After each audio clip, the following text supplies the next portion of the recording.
कश्मीर से लेकर कन्याकुमारी तक ईवीएम भंडाफोड़ परिवर्तन यात्रा निकाला। आज पूरे देश भर में जो ओबीसी, एससी, एसटी, माइनॉरिटी के लोग हैं, जो राजनीतिक पार्टियां ईवीएम के खिलाफ बोलने के लिए तैयार नहीं थी, आज उन पार्टियों के नेता, मुखिया भी मानते कि ईवीएम में घोटाला करके ये मनुवादी सरकारें चुन के आ रही है। तो इसलिए ये जो लड़ाई है, जो लोकतंत्र के विरोध में है, संविधान के विरोध में है और संवैधानिक अधिकारों के खिलाफ है, ऐसे लोगों के खिलाफ, मनुवादी लोगों के खिलाफ ये लड़ाई पूरे देश में भर में चल रही है। और आज का यह जो आंदोलन है, रैली प्रदर्शन है,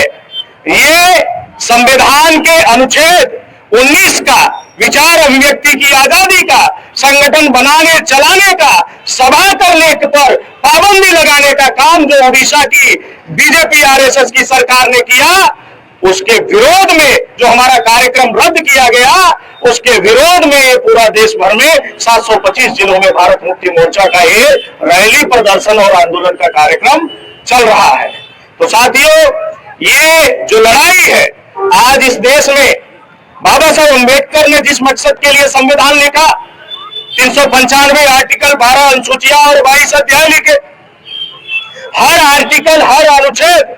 हमें अधिकार देने के लिए बाबा साहब अम्बेडकर ने लिखे। लेकिन 75 साल से कांग्रेस, बीजेपी जैसी मनुवादी पार्टियां ही सत्ता में बैठी रही और उन्होंने संविधान में अब तक 106 संशोधन किए। 106 जो संशोधन इन्होंने किए, इनमें ज्यादातर हमारे संवैधानिक अधिकारों को छीनने के लिए मनुवादी पार्टियों ने संविधान में संशोधन किए। और आज बाबा साहब अम्बेडकर के लिखे गए संविधान, जो हमें अधिकार देने के लिए लिखे गए,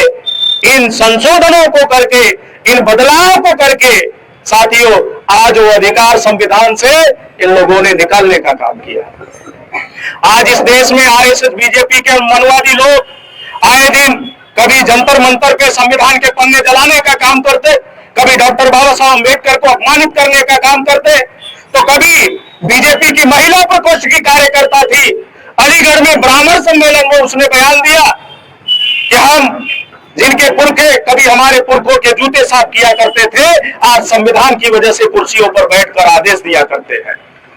यानी संविधान बदलना चाहिए। इस देश में अभी चित्रकूट धाम का महामंडलोत्सव है, दोनों आंख का अंधा है, काना नहीं बोल रहा हूं, दोनों आंख का अंधा है, वो भी बोलता संविधान बदलना चाहिए। जिस तरह से बाबा साहब अम्बेडकर ने देश के सभी नागरिकों को मौलिक अधिकार दिए, उसी तरह से देश के नागरिकों को डॉक्टर बाबा साहब अम्बेडकर ने मौलिक कर्तव्य भी दिए।